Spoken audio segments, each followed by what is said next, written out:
This is A's Cast Live, your comprehensive look at the Oakland Athletics. Rooker, it's a 5 on a deep center. Robert going back at the track. He will turn and watch it fly. And 29 other MLB clubs. Adolis Garcia sends on the other way. That sends Carroll back. He's at the grows. Ronald Acuna, another milestone in a truly historic season. Julio with an absolute nuke out to left field. It's Glaber Day. And like a good Glaber, Torres is there. Join us as we take you inside the baseball universe. From humidors to Stuff Plus to walk-off dingers, we have you covered. Spend your afternoon with us, only on A's Cast Live. Here's Chris Townsend. Welcome to A's Cast Live from the Field, Wednesday edition, getting you ready for Game 2 of the Athletics and the Kansas City Royals. It's going to be a great one. We have a phenomenal show for you today. I believe Hogan Harris, who has been throwing the ball great for the A's, is going to be here. Former A's pitcher now in the bullpen for the Kansas City Royals, Sammy Long's going to be here. And from Birmingham, Alabama, our A's historian, the great Marty Lurie, Bay Area San Francisco Radio Hall of Famer. Obviously, he is there. They were there because of what's going to happen. Rickwood Field going to celebrate the Birmingham Barons, the Negro Leagues, and Willie Mays. Unfortunately, the passing of Willie Mays yesterday at the age of 93. And we all know how close Willie Mays was with Marty Lurie. And Marty Lurie is in Birmingham, Alabama. They're now going to be there to remember the great Willie Mays. So Marty's going to take a few minutes of his time to join us a little bit later here on A's Cast Live. But first, joining us here on this Wednesday, he's infamous. He's wild. He's unpredictable. We have no idea how he is going to be the pitching coach of the Oakland Athletics. Scott Emerson joins us here. How are you? I'm great. Thanks for having me, Towny. Good to be back. Paging Dr. Emo. By the way, everybody loved, I know you don't want to totally get into it, but being thrown out of the game, people enjoyed it on the post-game show. A lot of the fans enjoyed it. Yeah, obviously that's not something that's acceptable or something that you're proud of. Just in the moment of time, just disagreements. I think, Kotz kind of made a statement and said something, and at that moment in time, I figured he's been doing a lot of that for our team over the last 3 years, and maybe I'm the one that should bite the bullet once in a while with our pitchers, and I just felt like there was a disagreement on a call, and I kind of lost it for a second. No, it's great because you know what, players, I saw it a lot being on the sidelines in the NFL, is you want your position coach to stick up for you. Right? You want that. And just like in baseball, you're sticking up for your pitchers. Pitchers appreciate that. They know you got their back. Well, it's a grind. Every game's a grind. We've been in every game, and like I said, it's just a little disagreement in a certain circumstance, whether I was right or wrong. At the moment in time, I felt like I had to say my piece, and I guess I said it. When you think about your pitchers right now, things they haven't been great, but it's, these guys, especially the young kids, they've got to learn how to get through it. And I try and tell people all the time, these are the moments where you learn, right? If you're going out and playing great, that's awesome. But you also you got to learn from your failures. Yeah, I got a saying, there's a great book out there. Sometimes you win, sometimes you learn. And if we're learning from our mistakes, we're never losing. And, I look back at the guys that we've had in the past, the Manayas, the Montoses, the Bassetts, the Cole Irvins, those type of starters, Sonny Gray, and it takes time. And, some of those guys, you look back, Bassett was the starter in 15 for us and then really started making a name for himself in 19. I mean, yeah. So, and we got Montas in the trade. I believe it was in 16. He made a name for himself in 19. We brought Manaya over in 16, I believe, made his debut in 17. And then like 18 and 19, he started making a name for himself. So, in my opinion, it does take, 50, 60 starts to see, who a guy is. And I know Hogan's going to be on your show later tonight. And I think he's one of those guys that is making steady increments and becoming better.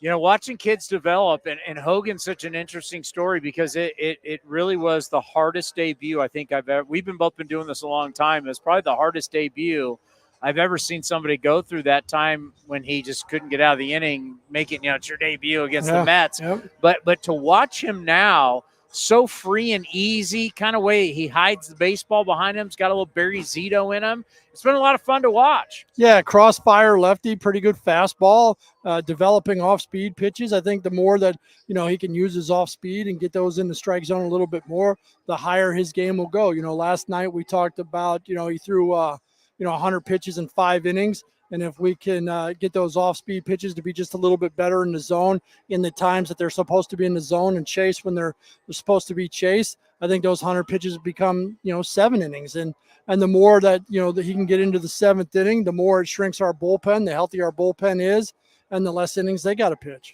Well, and I think about working fast. He works fast. Talk about the benefits of somebody who gets the ball and goes and what that does, not only for the rhythm between the pitcher and the catcher, but also for the defense. Yeah, I think, with the pitch clock now, you're seeing, everybody has to work fast, right? So, Hogan has been really good at that anyways, even before the pitch clock, getting on the mound, knowing what he's going to throw, getting to that pitch and making that pitch. So, working fast gets the rhythm of the infielders. They're in play. They just want the action to keep going. And I personally love the pitch clock because of that reason. Well, earlier today we saw Joey Estes going through his routine. I just want to ask you, we have the different plyo balls, the different weighted balls. We saw the different things he was doing with them. What is it like? Like, take us kind of through a little warm up when you have the different weighted balls, what you guys are working on. I mean, at one point he's throwing off the wrong foot. You want a right-hander throws off the left. He's throwing off of his right. Tell us kind of things you're working on. There's a lot of things, different weight. You got lay back. You're trying to get your arm to lay back. You're trying to get into pronation. That's why he's throwing the opposite foot, because it's easier to work on getting your hand into pronation. Using ground force, you'll see some guys jump right out that backside to get down the slope. You'll see some guys put the plyo balls in the glove to keep that front shoulder from opening up too soon. So there's a lot of different variations. I mean, we have so many different plyo ball drills we could go through, but a lot of it, is your posterior and your anterior shoulder, getting those into proper positions, working on layback, working on thoracic spine mobility and your shoulder and hip separation. So, it's all a combination to I remember Ron Romanek always said, one of our pitching coordinators, we warm up to throw, we don't throw to warm up. So, getting these guys ready to play catch, ready to throw their bullpen. That first throw playing catch shouldn't be, oh God, I'm sore, right? They should be already ready to make a good quality throw right out of the gate. Yeah, it's like that first golf swing. Like, you don't want to be like, oh my God, yeah. Yeah, shank.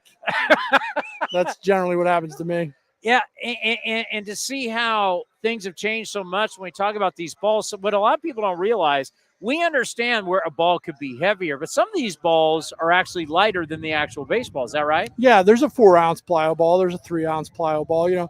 If you look at like sprinters, you talk to a lot of sprinters, they run downhill. So they have to learn to catch their legs up with their body. So they start sprinting downhill. So that's kind of premise of the underload balls, to get your arm to be moving faster. Now, everything has to be sequenced up, timed up. Your lead hip rotating and your arm getting into position and your arm getting up to 90 degrees when your foot strikes. So, I mean, it's a very complex thing. And the guys that got good synchronization of their deliveries and they're on time are generally hard throwers and guys who throw the best strikes. So someone like Joey Estes, take us through like today's his bullpen day. What the difference between a guy who's really working on certain pitches versus a guy who you're just, who's, I guess you would say he's got things going in the right way. You're just trying to keep the right things going versus somebody who's really trying to change something and work on becoming that much better. Yeah, we're with guys, a lot of guys in the big leagues, you're just trying to paint the edges and paint the corners. The canvas is pretty much there for them already. So we're not trying to overhaul their mechanics to big league level. We're trying to get them to be able to repeat what they do and what they do best at the big league level. So when we get on the mound with the plyo balls or we do it on flat ground, we're trying to get them to stay in the synchronization of their delivery.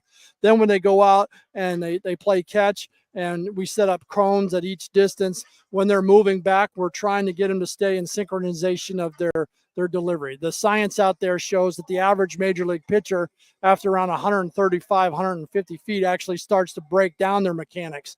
So, we're out there with them and making sure they stay within the synchronization of their delivery as long as possible. And then as they come in, we're really making sure that they stay through the baseball, behind the baseball. And then when they come and throw their bullpen on the mound, that they're got good, sound, repeatable delivery so they can execute pitches. Yeah. At the end of the day, you have to execute pitches. Yeah, being to do the same thing over and over again, the key word repeatable.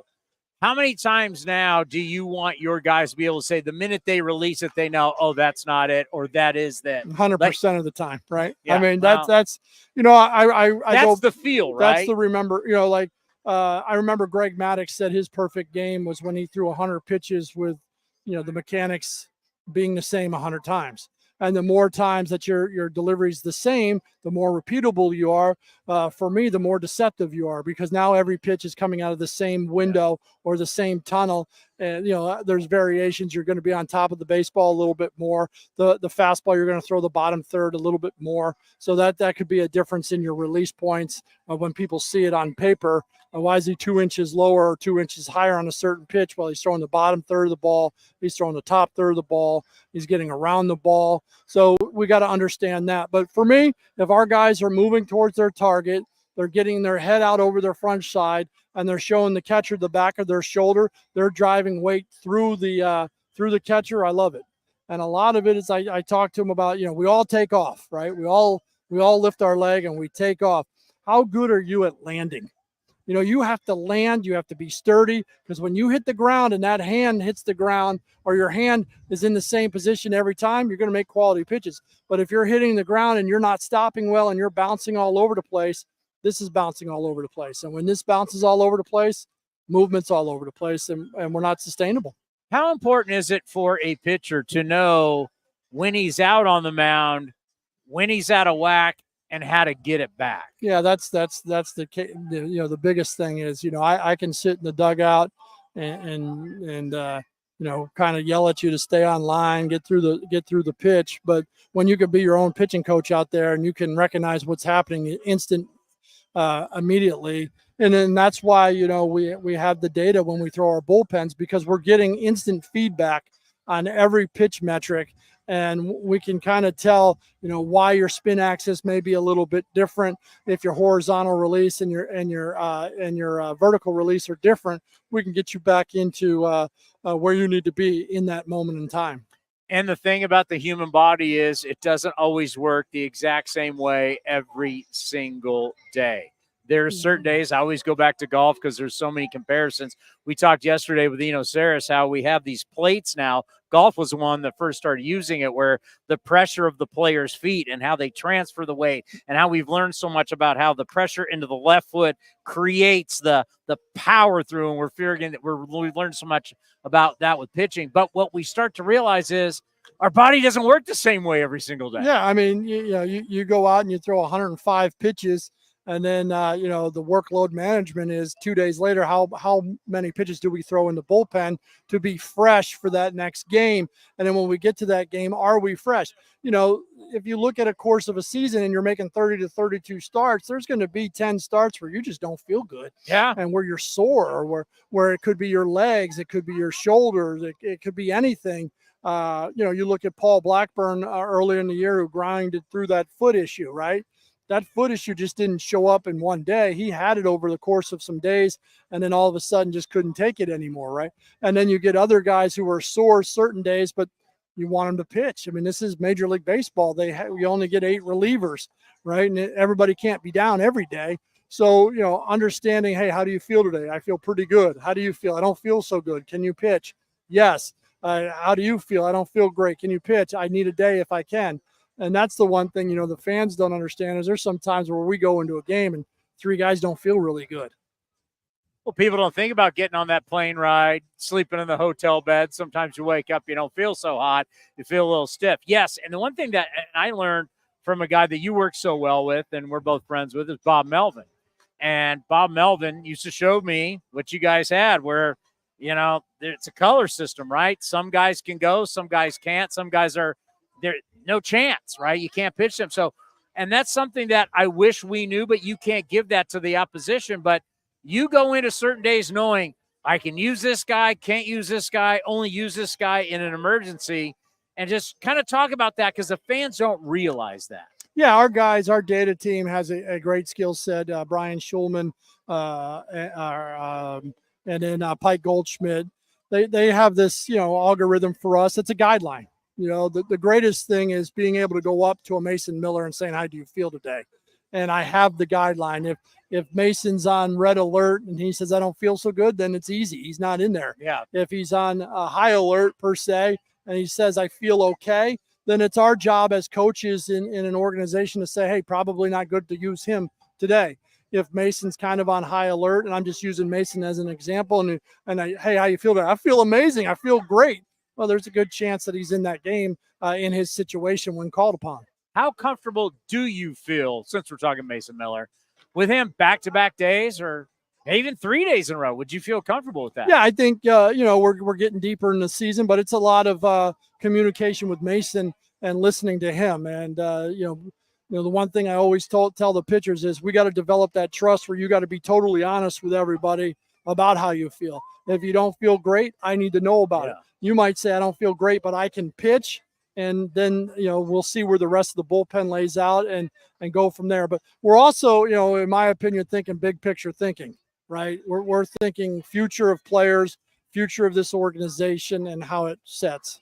How important is it that you have that close relationship so you can get the right answer? So they are being honest with you. I do feel good. I don't feel good. Because sometimes players, they just want to go. It's their job. They want to be available. But sometimes they got to be truthful with themselves, or sometimes you have to help protect them from themselves. Yeah, I mean, that's the responsibility of the coach, is that you got to make the tough, responsible decisions. And I think that the group we have right now has done a great job of saying, yes, I can go, no, I can, or I could use a day if we can get a day. We got 3 lefties down in that bullpen, and if you look at McFarland and Alexander, they're kind of bounced every other day per se. And then Newcomb's kind of been the longer type of guy. So, you got those 2 guys. It's, developing trust in all your pitchers. Danny and Ursig, Adams has been a wipeout guy. So, and Ursig's been the 8th inning guy. And then, obviously Mason's been the closer. So it's, that good communication and talking and listening.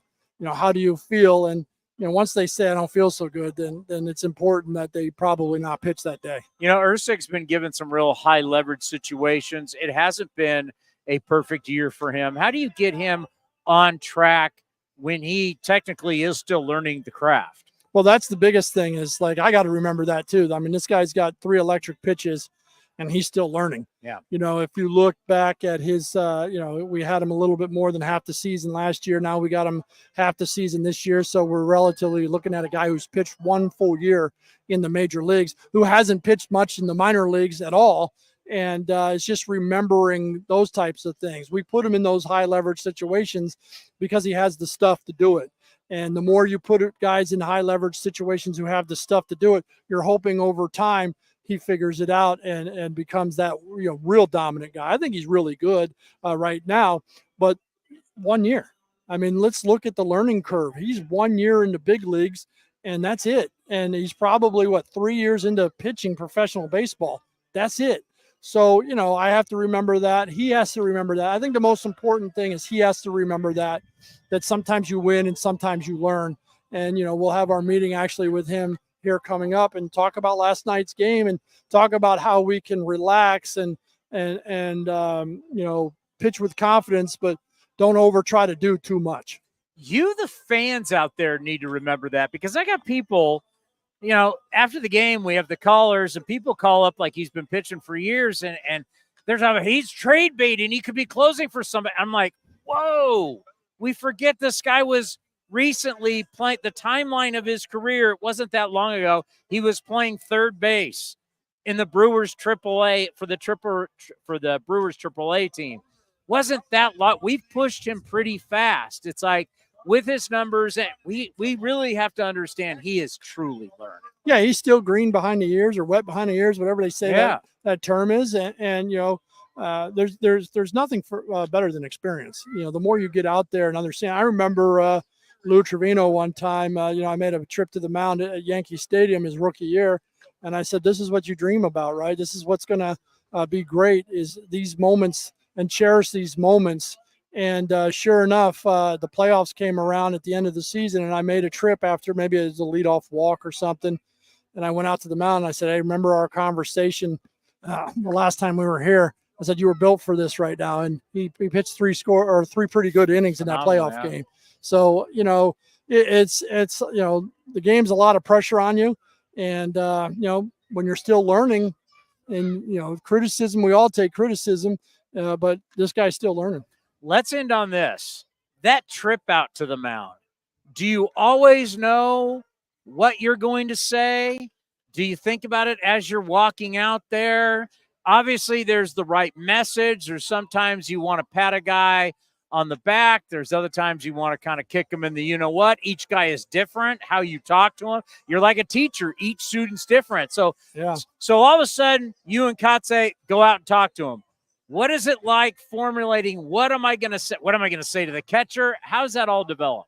Well, it's funny that, one time I got a text message from Keith Lippman and he said, "Man, you really gave it to him out of the mound." But what he didn't know was all positive. I don't go out there at all on a negative aspect because the next pitch is the most important pitch, right? So, he thought I was, I was trying to fire him up in a positive way. Yeah. I've had a time where I've crossed the mound or crossed the line and I was getting ready to, give a good positive reinforcement. And the pitcher said, "Emo, I love you." And that hit me pretty good. I was like, I lost it. I couldn't speak after that. I was like, "Man, you just messed me up."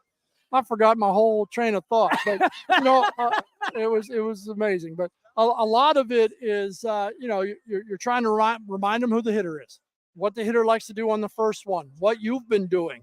Are you not finishing off your pitches? Are you leaving pitches to your arm side that are soft breaking balls? What do you feel like is your best pitch in this location right now? Then let's do it.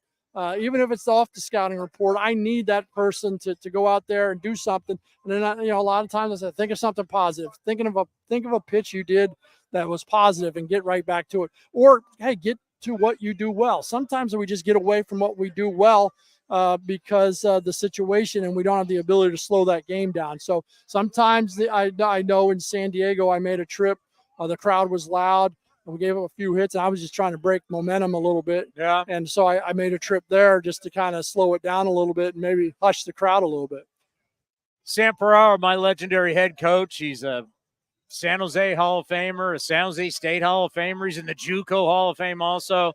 One time, my pitching coach, Scott Hertler, he didn't want to come out, but my head coach said, "Go out and talk to him." So he came out and said, "I got nothing to say to you. He just wanted me to come out. So throw strikes," and went back in. I mean, sometimes it's just a break, right? Did you say throw strikes? Let me write that one down.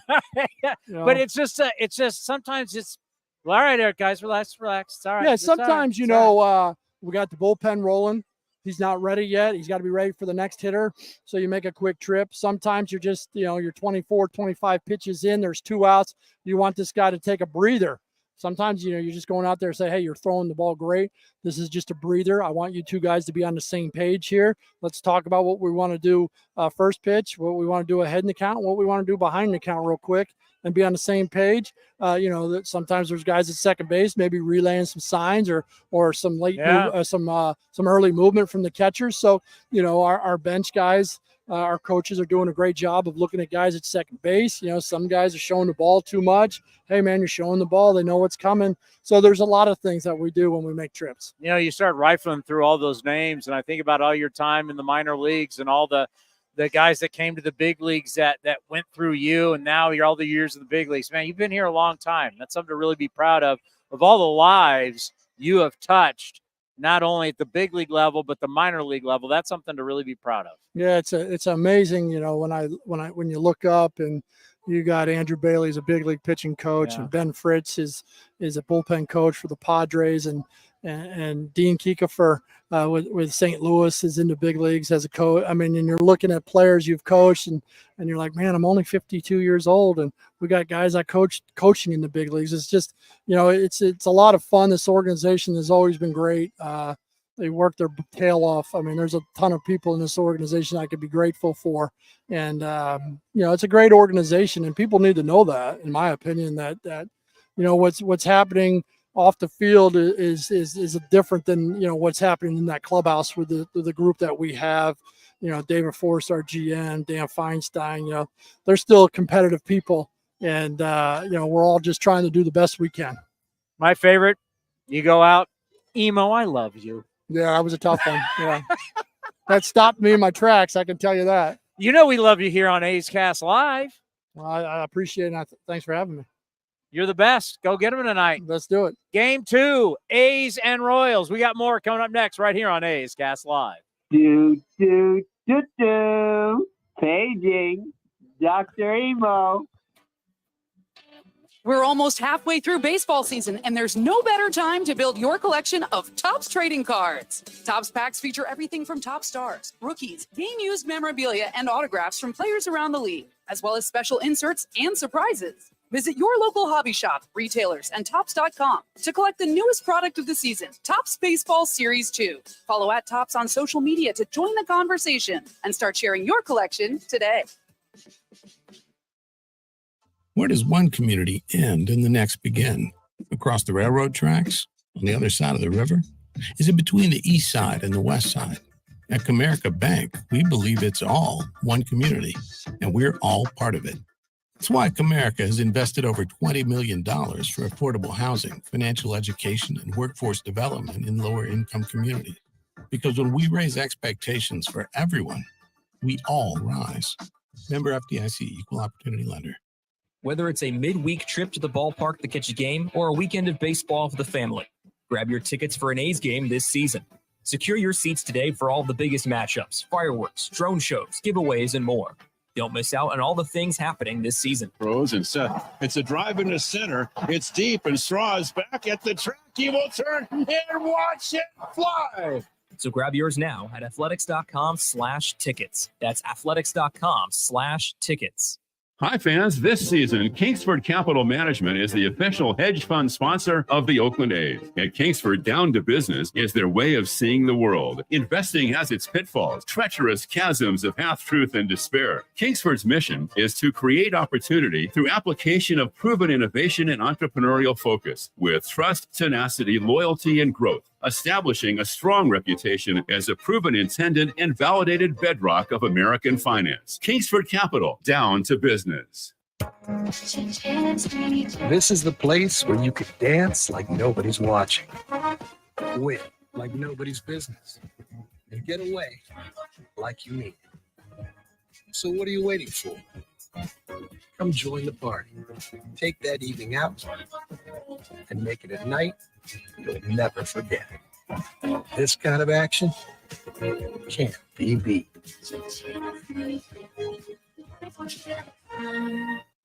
This is Chris Townsend. I'm proud to announce our year 2 partnership with Link Soul. They've changed my wardrobe, and they can do the same for you. And right now, their spring collection is fabulous. Natural fabrics and versatile styles, perfect for this time of the year. And they want to introduce their performance line for golf, premium for on-course apparel design, and to keep you cool and dry. Check it all out, linksoul.com. That's linksoul.com. Remember, look good, play good.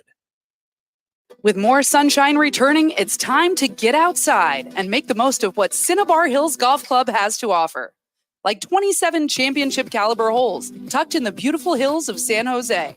And take advantage of their amazing Bay Area views for your next special event. It's all for you at Cinnabar Hills Golf Club, an award-winning venue designed to peacefully take you away from the bustle of Silicon Valley. Go to CinnabarHills.com. That's CinnabarHills.com. Being a Chevron car these days has been quite the adventure. Miami to Seattle, ocean to ocean.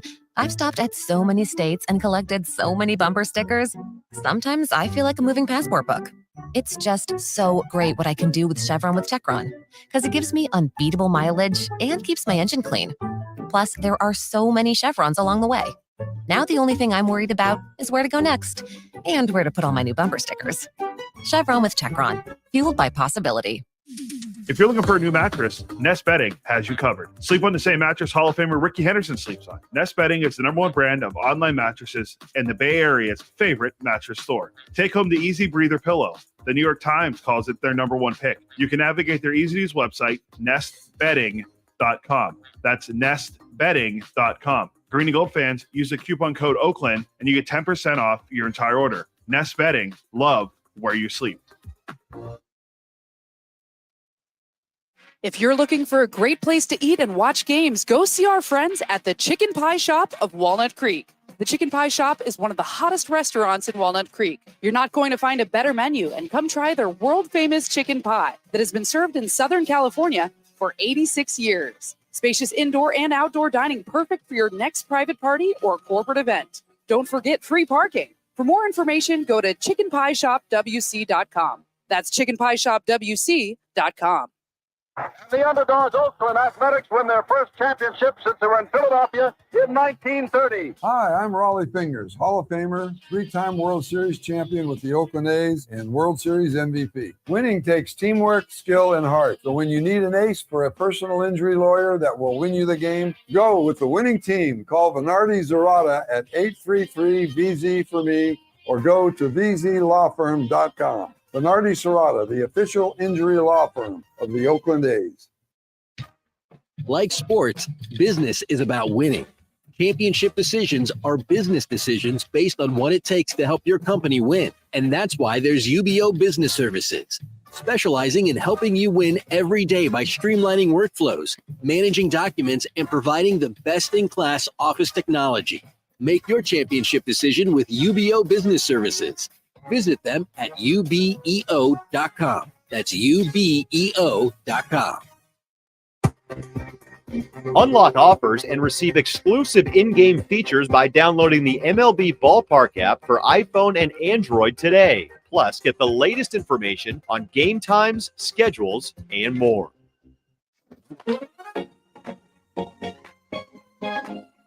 A's Cast Live continues from Ricky Henderson Field. Here's Chris Townsend. You know, the cool thing that you're going to be seeing, I saw some of them last night, but I think you're going to see all of it hopefully tonight. Some new tricks NBC Sports California and our boss Delaire has that I think are really cool that you're going to see. They're going to enhance the broadcast, that are basically graphics that we can do with starting lineups, that they're going to be able to use numbers from Statcast.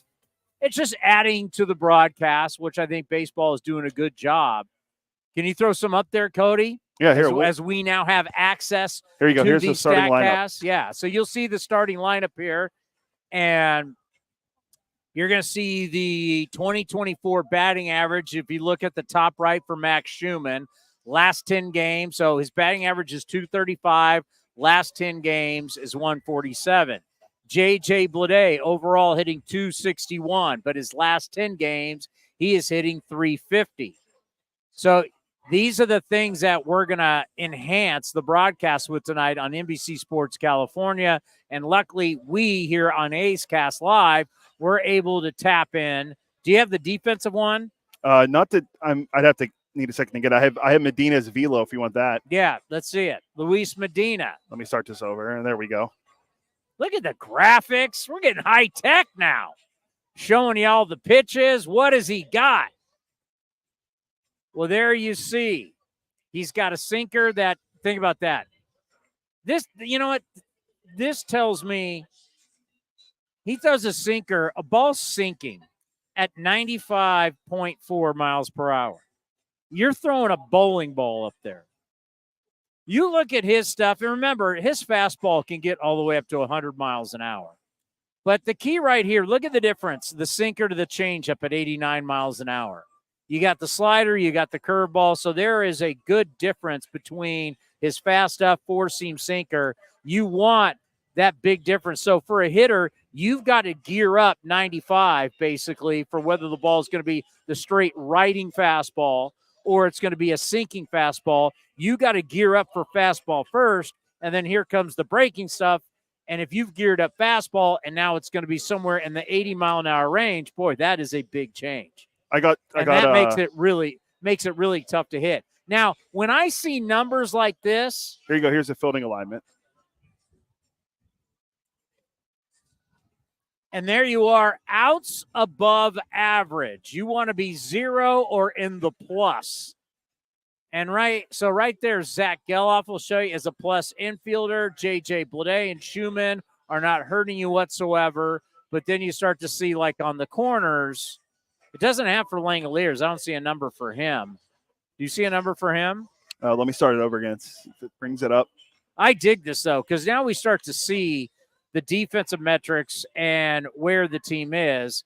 And you see right on the it doesn't have a number for Shea. Like on the corner, we already know Tyler Nevin is not a great I got fielding third baseman. He grew up a shortstop, but he's a -4. And Tyler Soderstrom is a -4. He's still learning the position. Here's one for you. This is J.J. Bleday's zones. Oh, I've never seen this. We're all seeing this together. Shocker, he's a high slug right down the middle. Well, no, yeah. But what you see is what you see with a lot of modern-day left-handed hitters, right? Smokes the ball. So you see, I talk about this on the post-game show. I wish when I was on the radio, I had just graphics that I could send through people's radios and through their phones and their tablets, however you listen to us streaming on A's Cast or listening to us on the A's radio network, is I talk about all the time. So you have 9 squares, upper quadrant, middle quadrant, lower quadrant. You have down the middle, you have outside, you have inside. And what you see when you talk about so many of the hitters today, and I talked a lot about Tyler Soderstrom when he started to get hot, if you throw a ball in a certain area, the modern-day player is going to crush it. They don't have swings like guys like Rod Carew, Wade Boggs, Tony Gwynn. When you looked at like those guys, they hit in every quadrant because they had such great barrel control. It's something that Mark Kotze has criticized about the modern-day hitter is that they don't have great barrel control. They have one swing. They've been taught one swing. They've dominated with one swing, and everything is about hitting for power and driving the baseball and hitting it as hard as they can. So you'll see that if you throw the ball down the middle, if you throw the ball basically a little between the knees and the belt to J.J. Bleday, and the ball's in the middle or on the inside, he crushes it. That's his swing plane.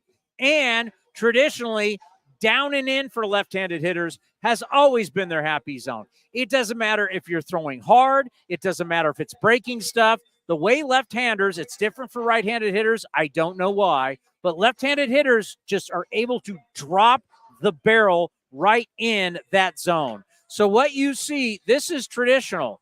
Down the middle, down the middle, middle in, and down and in. Left-handed hitters absolutely crush. Everywhere else, you start to see things start to change. Now for J.J. Bleday, as you see this year, up and in, still 700, 412. And then down and down and in. But once you start hitting to the outside, because he's just started to go the other way now that he's gotten hot.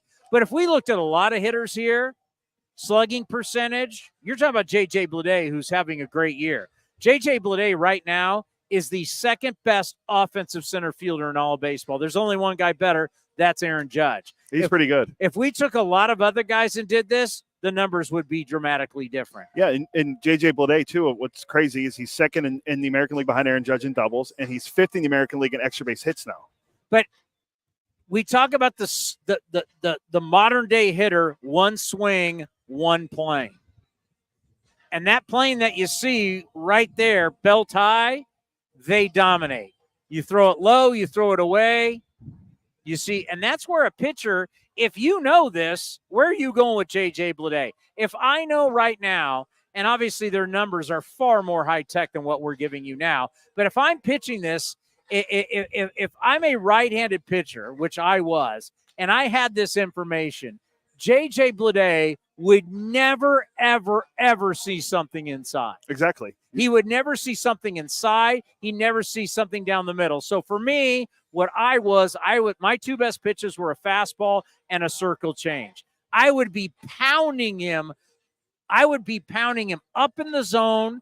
I would be trying to hit the outside up, outside down, and my changeup would be down, especially down and away. I wouldn't want to throw it for a strike. Look at that slug down and away for him from a right-handed pitcher is 125. I'm trying to get him to chase everything. And my two-seamer, I'm trying to throw everything down and away. Down. Everything's away, away, away. J.J. Bleday would never see anything from me One more for anywhere. You. What do you got? This is all new for me. It's like a new bullpen availability. Pitches thrown yesterday, and then it will show pitches thrown the last 3 days. So White is yesterday, then the other ones are pitches thrown in the last 3 days. All right, take me through that again. What is this? So the numbers in the White are the pitches thrown yesterday. So, Vinny Natoli, Mason Miller, Lucas Ursig, Austin Adams, Scott Alexander all pitched yesterday. So the White numbers are what they had yesterday, and then the numbers above that, like the 38 for Austin Adams. This is going into tonight, right? Yeah, so the 38 for Austin Adams, how many pitches he's had the last 3 days. So black is the last 3 days? Yes. And then White is yesterday. This is super cool. Now, it's what I learned from Bob Melvin. And because it was something that Bob Melvin showed me, because if people don't know, Bob Melvin would listen to the postgame show on the way home, and he'd listen to what the fans were saying. And so Bob Melvin years ago brought me into his office. Of course, I always did the Bob Melvin show, but he brought me into the office and he showed me the chart. He goes, this is what you guys don't realize, is that I'm going to have green is for pitchers that can go. Then there was yellow and there was red. I don't know if A's are still using, this was years ago. I don't know if they're using the same color scheme, but red meant cannot go, cannot use this guy. He is a no-go. The yellow at the time was, we don't want you to use him, but you can. And then the green was everybody's a go. So like going into today's action, obviously Newcomb's going to be available. Correct. McFarland is going to be available. He didn't go yesterday. Alexander's going to be available. Jimenez basically everybody should be available. Ursig and Adams may be the two guys that you might not want to use today. Yeah. If you don't have to. But really, this looks to me like all hands on deck, especially the one that people care the most about. That would be Mason Miller. But I want you to see these ERAs as people keep calling me and says, hey, Towny, we need to trade everybody. I keep saying, I'm like, well, what opposing GM is calling the A's right now and offering decent prospects for guys that have, like Lucas Ursig? We just talked about this with Scott Emerson. Lucas Ursig is sporting a 3.96 ERA. You think a GM is looking to trade for a guy with a 3.96 ERA? I don't care how hard he throws. I don't care if, we now see the changeup in the slider. He's got almost a 4 ERA. You think I'm trading for that for high leverage innings right now? Yeah, and for anyone watching that hasn't been paying attention to the A's that much this season, Vinny Natoli's 150 ERA is a small sample size so far. He hasn't pitched in many games. Hey, it is what it is, though. It's pretty good, yes. It is what it is.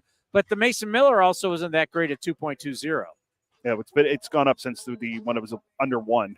Yeah. When he was floating around Blake Trine in 2018 numbers. Well, when we were seeing him in New York and he's blowing everybody away, obviously there was a lot of adrenaline going there. You go over and you talk with Mark DeRosa over MLB Network. Everybody's loving him, and all of a sudden it's Mason Miller is the greatest thing ever. Well, since then he's been hit a little bit, but that's the learning experience. So I think people have been a little naive, and I know a lot of you listening, you're super, super smart. I'm talking about some of our beloved callers on our postgame show who just think everybody's going to be calling the A's and offering the world for some of our players. I have to remind them, slow down. Remember, the GM on the other side, he has to explain these trades. And what do you think you're getting for guys that have ERAs that are north of 3 and you're a reliever? You think you're getting a top prospect for that? Well, right now in June, you're not. I don't know.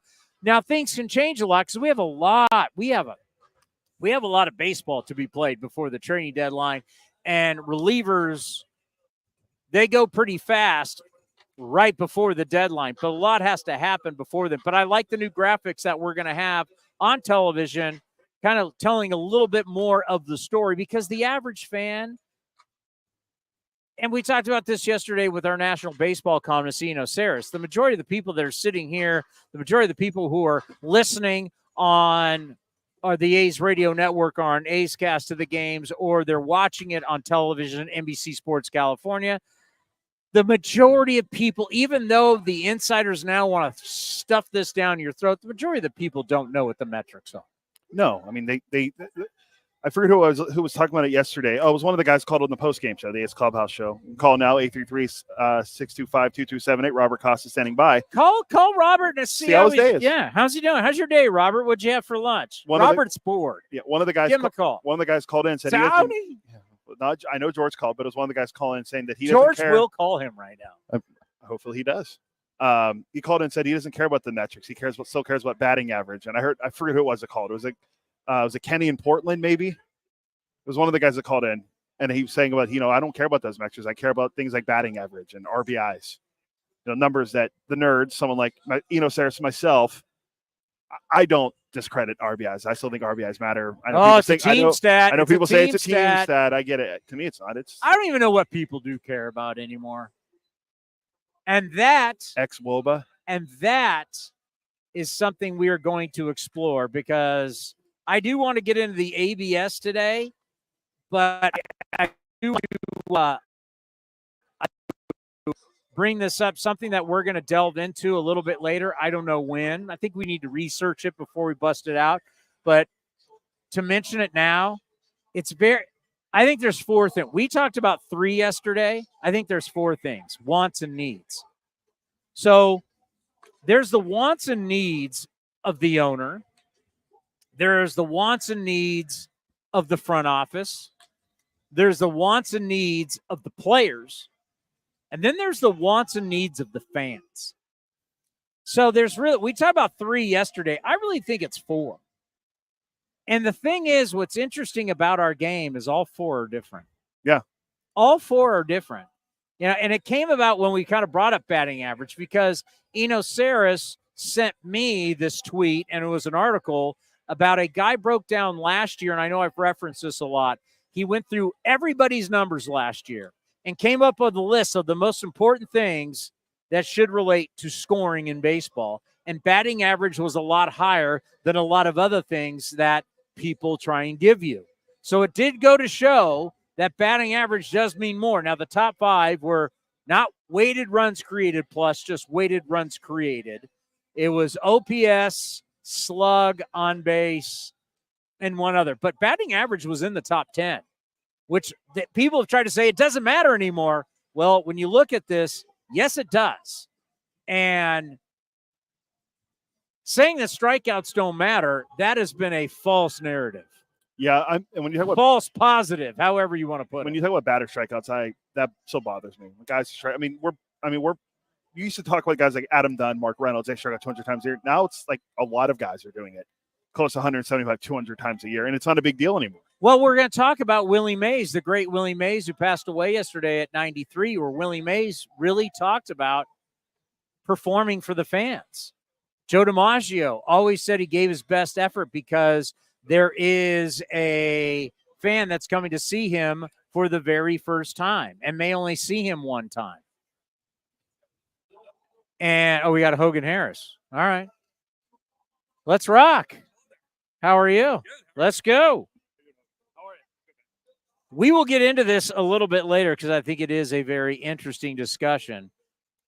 But we'll talk to the lefty. How have you been? Pretty good. How about yourself? I've been doing well. I've really enjoyed you coming up and the way you've been pitching. I think you've done a phenomenal job. Just how have you been feeling? Really good. It's been a lot different for me this year. I've just kind of learned to trust the stuff a lot more. So that really, in essence, just kind of helps pitching in general. You know what I mean? Just being able to trust yourself, trust that everything works, because no matter what, whether in high A or the big leagues, baseball is still hard to hit. And once I came to that realization, it helped me attack hitters a lot more. So that's just brought a general better acceptance right now. I mean, it's life, right? It's everywhere in life. The more you believe in yourself and you trust in what you're doing, no matter what job you're in, but especially pitching. But just talk about what it's like when you're out there and you're not trusting yourself at the highest level. Sure. So really that was kind of how it was last year for me. And, I've talked to people about this, coaches, whatnot. I didn't realize at the time, but seeing the difference between it now, I kind of realized that last year it kind of just felt like, especially after the debut I had last year, coming back.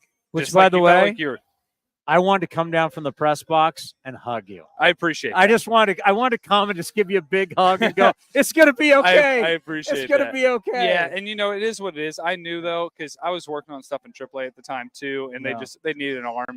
We had the long guy, whatever.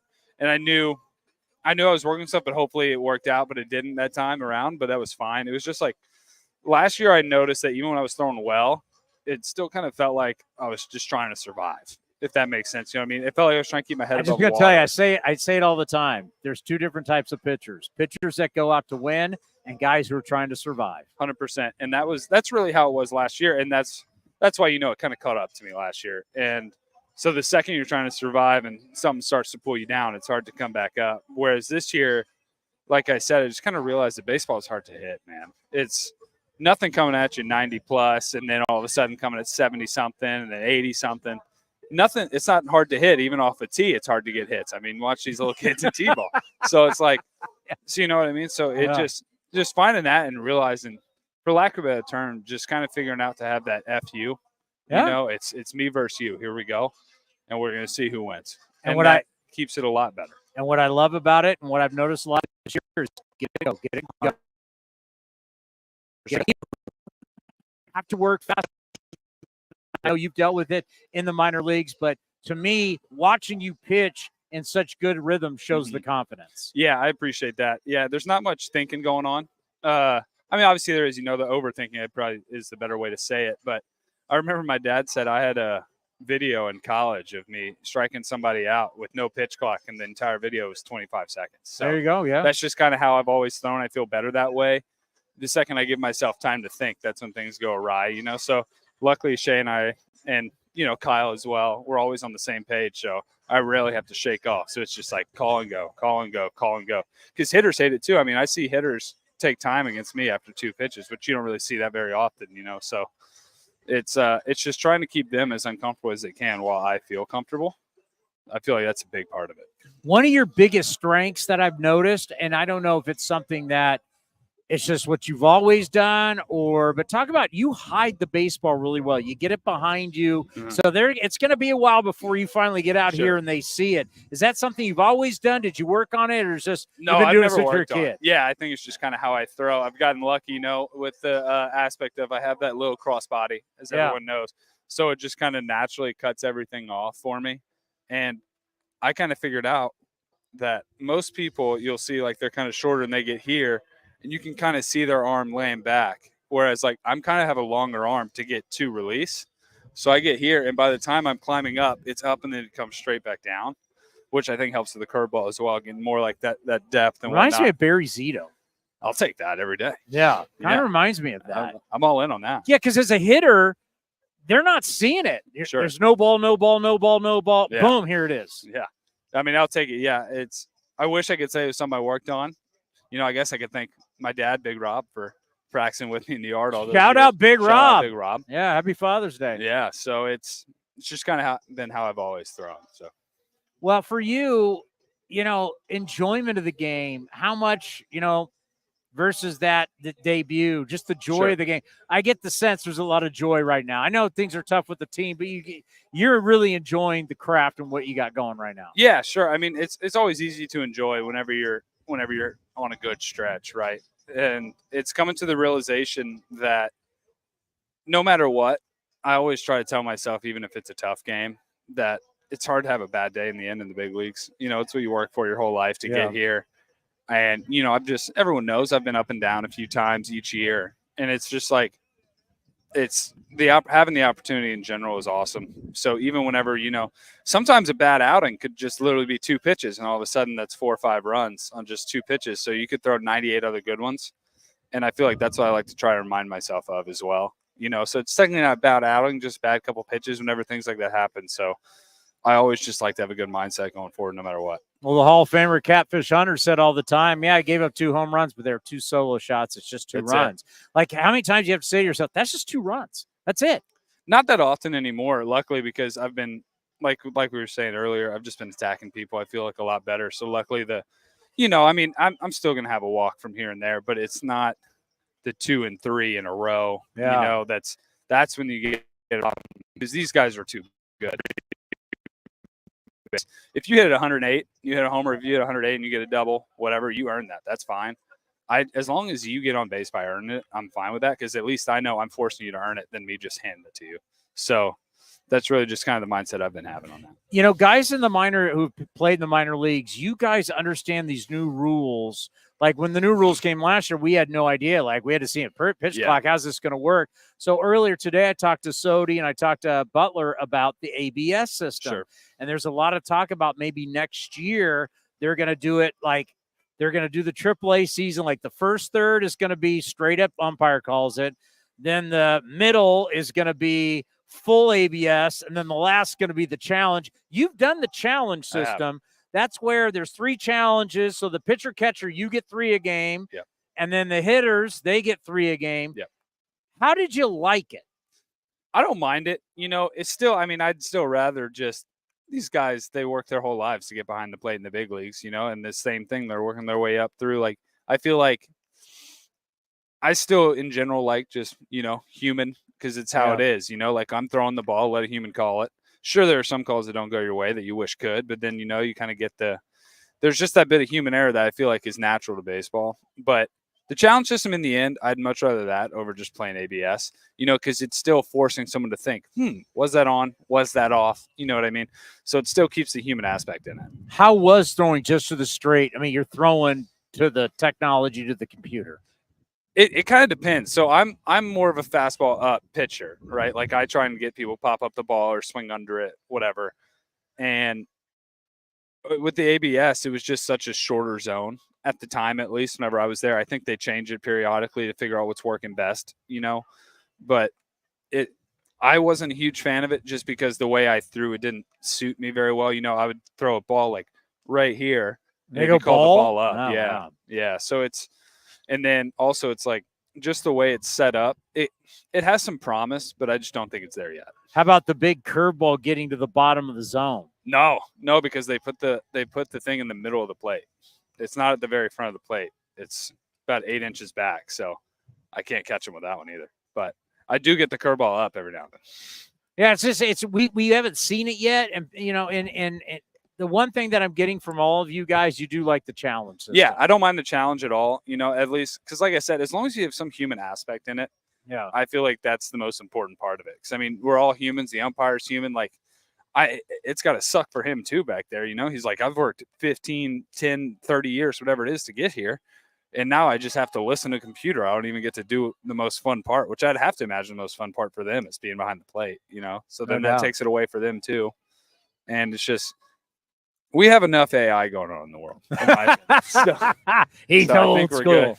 Good. For you, like yesterday, have you thought about how to be a little bit more efficient to where that 100 pitches, since you work so fast? When you work fast, we love it because the defense is really prepared behind you. Sure. To get that 100 from 5 innings to 7 innings. Yeah, so I was actually talking with a couple people about this last night and today, kind of just like chatting, because it's like, we're throwing well. I feel like we could easily get 6, 7. Easy. Yeah, every time. Like when I keep score every game, and all of a sudden when you were, I'm like, wait a minute, it's only the 5th inning. I literally told someone after, I think I was talking to my wife, and I was like, I feel like that 100 pitches came on quick, because it didn't feel like 100 while I was throwing it, which is a great thing, because the body feels good. We're throwing well. But so I was telling somebody, I've noticed my walks have gone down, but I'm still getting to 2-0, 3-0. But then all of a sudden when I get to 3-0, I have that extra little like bit of locked in. Okay. So it's like, okay, so how do we channel that on 0-0? You know what I mean? I basically just have to trick my mind saying it's 3-0 and we're not going to walk this guy. So then we're just attacking a little bit better. Just force them to swing early in the end. That's all there is. Because even if they're foul balls, great. That's fine, because then it's still 0-2. You know what I mean? I think I just try and get a little too fine early in counts, So really just throw it and see if they can hit it instead of trying to just dot everything. Well, I got to tell you mean a lot because, we're talking about how we get to where we want to get again as the playoffs. Sure. A lot of it is the guys you draft, the guys you raise. You've been raised in this organization throughout. So just let's end on this, what that means to you. Guys like you and Geloff and Butler to where you're drafted here, that they've groomed you. We've groomed you for this. Sure. This is why we selected you. Yeah. No, I love it. I mean, because here's the thing. I've seen the talent, like you said, all the young guys. I've played with them forever. It's just there's such a family-oriented vibe around here, and it really does feel like we're just on the brink of having potentially a really long run of a lot of deep playoff runs for the next 3, 4, 5, 6, whatever years, however many years it is, because we have so much young talent that's just here, and then so much more waiting right down below too. So, and I mean, like every single year we get a few veteran guys that obviously help lead the team as well, and it feels like we're right there. And I couldn't be happier to be where I am. And I just, no complaints from me. Keep doing what you're doing. It's been fun to watch. Thank you very much. And we Appreciate want it. you on this show for many years to come. I'm all in on it. We got more coming up next right here on A's Cast Live. Whether it's a midweek trip to the ballpark to catch a game or a weekend of baseball for the family, grab your tickets for an A's game this season. Secure your seats today for all the biggest matchups, fireworks, drone shows, giveaways, and more. Don't miss out on all the things happening this season. Rose and Seth. It's a drive in the center. It's deep, and Straw is back at the track. He will turn and watch it fly. Grab yours now at athletics.com/tickets. That's athletics.com/tickets. Where does one community end and the next begin? Across the railroad tracks? On the other side of the river? Is it between the east side and the west side? At Comerica Bank, we believe it's all one community, and we're all part of it. That's why Comerica has invested over $20 million for affordable housing, financial education, and workforce development in lower-income communities. Because when we raise expectations for everyone, we all rise. Member FDIC, Equal Opportunity Lender. We're almost halfway through baseball season, and there's no better time to build your collection of Topps trading cards. Topps packs feature everything from top stars, rookies, game-used memorabilia, and autographs from players around the league, as well as special inserts and surprises. Visit your local hobby shop, retailers, and Topps.com to collect the newest product of the season, Topps Baseball Series 2. Follow @Topps on social media to join the conversation and start sharing your collection today. This is the place where you can dance like nobody's watching, win like nobody's business, and get away like you mean it. So what are you waiting for? Come join the party. Take that evening out and make it a night you'll never forget. This kind of action can't be beat. Hi, fans. This season, Kingsford Capital Management is the official hedge fund sponsor of the Oakland A's. At Kingsford, down to business is their way of seeing the world. Investing has its pitfalls, treacherous chasms of half-truth and despair. Kingsford's mission is to create opportunity through application of proven innovation and entrepreneurial focus with trust, tenacity, loyalty, and growth, establishing a strong reputation as a proven intendant and validated bedrock of American finance. Kingsford Capital, down to business. With the sunshine returning, it's time for golf, and more golf at Cinnabar Hills Golf Club. Cinnabar Hills is also your destination for great food with their beautiful renovated restaurant and quality craft beer selection at their full bar. Featuring a grass driving range and 27 championship caliber holes, Cinnabar Hills Golf Club is the best public course in the Bay Area. For more information, go to CinnabarHills.com. That's CinnabarHills.com. This is Chris Townsend. There are two things that are a must for me: comfort and style. Whether I'm playing golf, going to dinner, I've got to have the right feel. That's why I've partnered with Linksole, and you're going to love Linksole. They have just released their new spring line, new fabrics for their polos, lightweight and perfect for technical performance. Linksole also has new styles for their layers and hoodies with cool prints and seasonal colors. You know what they say in the big leagues: look good, play good. Go to Linksole.com. That's Linksole.com. Ever wondered what a 30-foot tall pistachio looks like?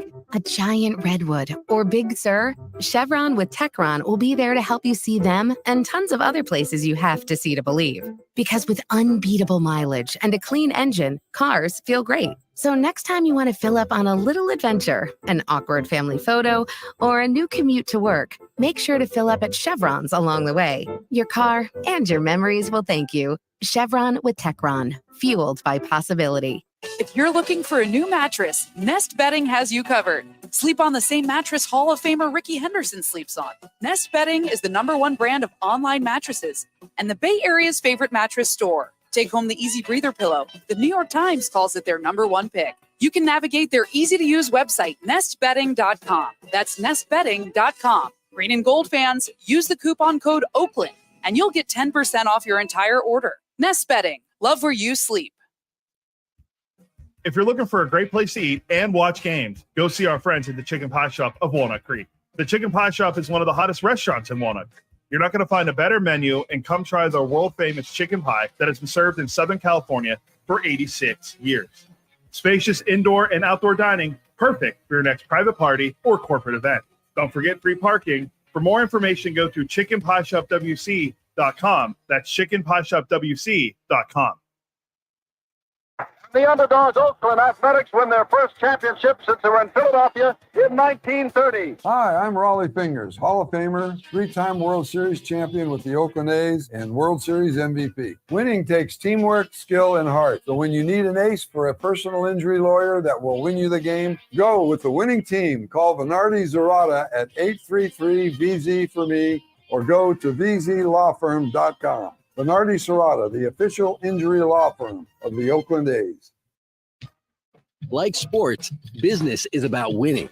Championship decisions are business decisions based on what it takes to help your company win. And that's why there's UBO Business Services, specializing in helping you win every day by streamlining workflows, managing documents, and providing the best-in-class office technology. Make your championship decision with UBO Business Services. Visit them at ubeo.com. That's ubeo.com. The A's YouTube page is your go-to destination for A's video content. Get access to great highlights, exclusive behind-the-scenes content, classic games, A's Cast Live, and more. Visit youtube.com/athletics. You're listening to A's Cast Live. Here's Chris Townsend. Can I talk about my favorite subject right now? Before we get to Marty Lurie? ABS? No. Yankees, Orioles? Ooh, Aaron Judge getting hit yesterday. So you got Mookie Betts out with the hand. Almost Aaron Judge. Is Aaron Judge going to play tonight? No, he's not playing tonight. X-rays were negative. Yeah, but he's just not playing tonight. Garrett Cole's back. There is the batting gloves, but obviously it's about feel. But you got to do everything you can to protect your hands. I remember Bagwell had the right where the knuckles are, but you need to, it may be uncomfortable. You got to learn how to hit with it because you got to be able to protect your hands. No, JJ Bleday is my favorite conversation. Do I need to bring up the graphics again, or no? You don't. I got the numbers. I don't need your graphics. I got my own. I got the Towny numbers. I did have people text me saying they did like those Statcast graphics. They looked sharp, as they said. Well, I'm glad you're taking credit for them, but those are actually. I didn't. I said Delaire. Whoa, that's Statcast. I'm giving Delaire. I'm giving Delaire our boss credit for that, and ABC Sports California. I'll give Delaire credit for giving me access to that folder. So thank you, Delaire. Cody designed them. Cody created them. Thank you, Commander, and NBC owes you. I am so happy because you remember there was almost a real riff in our show. I didn't know if it was going to tear us apart. What was going to happen? Because you were such an AJ Puck guy. Oh, they call that the kids call it a stan. I'm an AJ Puck stan. You're a stan? Yeah. Well, according to the kids, AJ Puck made me cringe. I was a little cringy. His numbers are cringy. He's 0-8 this year. A little cringe. 0-8. Oh, you said that doesn't matter. How about the 10 ERA or whatever? The ERA was even worse. So I knew AJ Puck. You're like, AJ Puck is a starter will be a career rehab guy. That's what he will be. And when that trade was made, I went, wait a minute. I didn't really know much about J.J. Bleday. I knew, you just read the draft and you see guys get called up and everything. But I'm like, you're going to give us the 4th overall pick in the draft for A.J. Puck? Well, Puck was a first-rounder as well. He's a career hurt guy. Yeah. Right? And the fact that he kind of was okay as a reliever, I mean, it was decent. Much better as a reliever than a starter. We'll give him and that. we can get rid of him for a guy who was the 4th. I'm like, dude, I am in.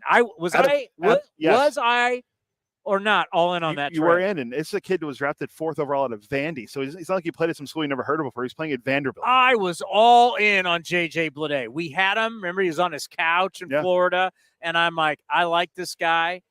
At the start of the year, I pick because we do our preseason where we projections or predictions, whatever you want to call lead them. the team and batting or mine was all J.J. Bleday. Yeah, I won't revisit who mine was because I believe that J.J. Bleday had the ability to become an everyday primetime player, and I believed he could be this good, and he's living up to it. Remember, people watched him play, and they said he's at the top of our draft board. Every single team, when you're that selected that high, you're at the top.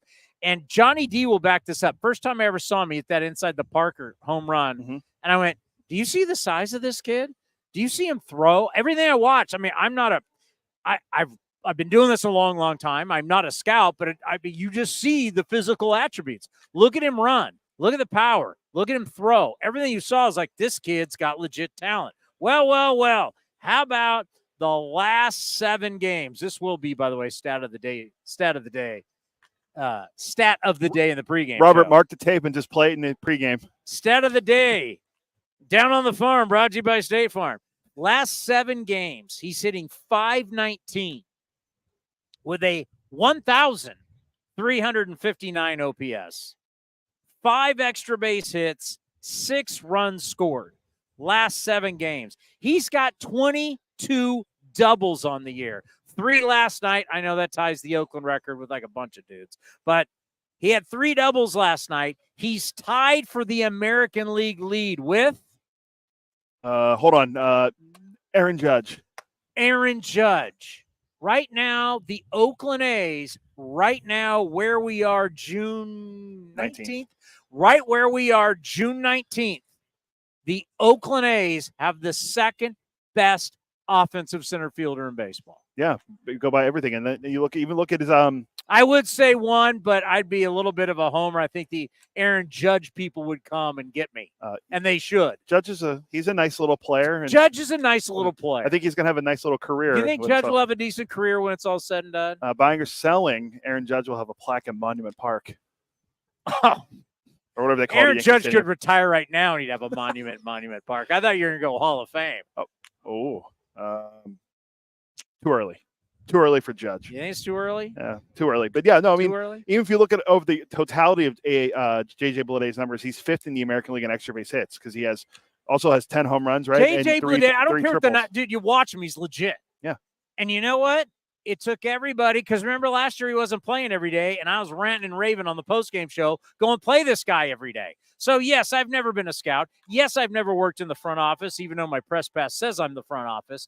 I'm telling you right now, I saw it. Play his ass every day, and you're going to see that you got a legit player. And finally, they did it, and what do you got? We just play scouts on this streaming show. Well, I mean, maybe they should. David Force should listen to the show. I just talked to David yesterday. He's in Arizona for the draft combine. He got there yesterday, right? This morning. This morning? Early flight. I thought when I talked to him yesterday, early flight. I didn't get a chance to exchange names with him yet, but my favorite thing about the NFL combine, it's watching guys in shorts and shirts. Yeah. What do we call the baseball combine? Well, wasn't our old coworker John Lunn used to call it the Underwear Olympics, is what he used to call it for the NFL combine. They showed a video of Mason Miller. Let's watch guys take BP hitting 65 miles an hour. Oh, that swing looks good. I mean, it's like, really? Well, they showed a video of Mason Miller because remember, that's how he was discovered, was at the combine. He was wearing shorts and a T-shirt throwing off the mound. It's not like he was out there in full uniform. That's an outlier. Well, I'm just saying that's what guys are doing. They're in shorts and a t-shirt. The Eno Sarases and the Cody Eliases of the world like to live in the outlier world. Mason Miller was an outlier. Most of these kids are going to this combine. Unless you're playing in the College World Series. Like my buddies, Mike Carrick, who was here yesterday. Tyler Soderstrom came up to me today and said, hey, good that Carrick was here. My old second baseman at San Jose State, Mike Carrick, his son was drafted in the second round by the Colorado Rockies. Like, he was that. Like, everybody already knows who these kids are. The biggest thing is that they get to interview them, talk to them, get to know them a little bit. That's the night. Like, it's great for MLB Network to show them taking ground balls and throwing from the outfield and taking BP. But the number one thing is they get to talk to them. What's a kid like, right? Yeah. You get to know. Dan O'Dowd, Jim Probably Callis. more than the NFL combine. NFL, they for some reason really care how much you bench press 225, which has nothing to do with football. Your 40 time, your vertical, and all that. Yeah, no, I think it's good for the GMs and assistant GMs and scouting directors to get down there and talk to these kids. Like, because I'm surprised we didn't send you. Oh, well, I mean, you would love it down there. David went a day after it started, so I don't know why couldn't I go on the day while you're keep everyone here, keep you and Dan Feinstein, everyone here, send me down. Me and Billy O. You should have gone down there because that would be something you'd geek out on. Yeah, so my buddy is now we'd have it in Tokyo. We send George from San Francisco. And then Arizona, we should have sent you. I was supposed to go last year because my buddy was working for the Pirates as one of their doctors. My best friend from back home is a doctor, so he went with them to Arizona to do it. He's actually serious. He would love to go to this draft combine. It would be. I mean, you know who was doing draft coverage for MLB Network? Our good friend Lance Brzezowski. Lance was on TV. I bet he was just Pitching Ninja was there. There was a bunch of our friends were there. Yeah, all you Dan guys. O'Dowd. You guys love prospects. Love. Can you imagine that round table? Dan O'Dowd, Lance, the Pitching Ninja, and me talking prospects, and Jim Callis. Yeah, I could see that happening. You guys would love that stuff. I mean, that's just. I mean, if you can't win a Emmy for that, like if you can't get more fired up talking about guys you've never heard of, these guys would love to tell you. I've been reading the mock drafts every day about who we're going to take it for. Everyone's leaning towards the first baseman from Wake Forest. He's had a good year. Good 3 years. Is he going to fall to us? At 4, yeah. I think Charlie Condon's going number one. The kid from Georgia who had like 30-something home runs. They're like not Banana. Bonanza, but yeah, he's a kid from. I want to say he's not from not Tony Danza. Bonanza. Yeah, I want to say he's from Australia. He plays at Oregon State. I think he's. Can you guys fact check me? Make sure he plays. Whoa! But he's definitely a second baseman from Oregon State. I know what happens when St. Mary's has Australians, and you're gonna draft them in the NBA. You drafting Australians that high, second pick in the draft? No, yeah, second. He could potentially go number one. Can you repeat what we're fact checking? Travis Bonanza, second baseman from Oregon State. Travis Bonanza. Crack staff is on it. See where he's from. I swear I thought he's from Australia. I could be wrong. That won't be the first time. How much do you want to bet the WNBA draft smokes the baseball draft? Travis Bazana, August 28th, 2002, from Sydney, Australia. Nailed it. I didn't watch one Oregon State game this year, but I knew he's from Australia. How much you want to bet the WNBA draft smokes the Major League Baseball? 100%. The WNBA. The Caitlin Clark and Angel Reese Part 2 got like 2-point-something million viewers the other day on TV. Yeah. What's Tony Bazanza going to be getting? No relation to Tony Danza. No relation to Tony Danza. Melissa Milano going to be at this draft? Oh, wow. Oh, wow. Look it up, kids. Was she in Columbo? She was in one of those movies with Arnold Schwarzenegger when she was really young. Columbo. Oh, I'm thinking of Alyssa Milano. Sorry. See, I'm thinking of the wrong. I'm not even thinking of the right people. This is the right one, Alyssa Milano. Yeah, she was in one of those movies with Arnold. I think it was with Arnold. She was like his daughter or something in one of the movies. Oh, Commando? Was it Commando? Was yeah. she the daughter in Commando? I think so, yeah. That was a great movie. I could be wrong, but I think that's what it was. God, all the great Schwarzenegger movies. He owned the 80s. Do you want to get to Marty Lurie? Yes.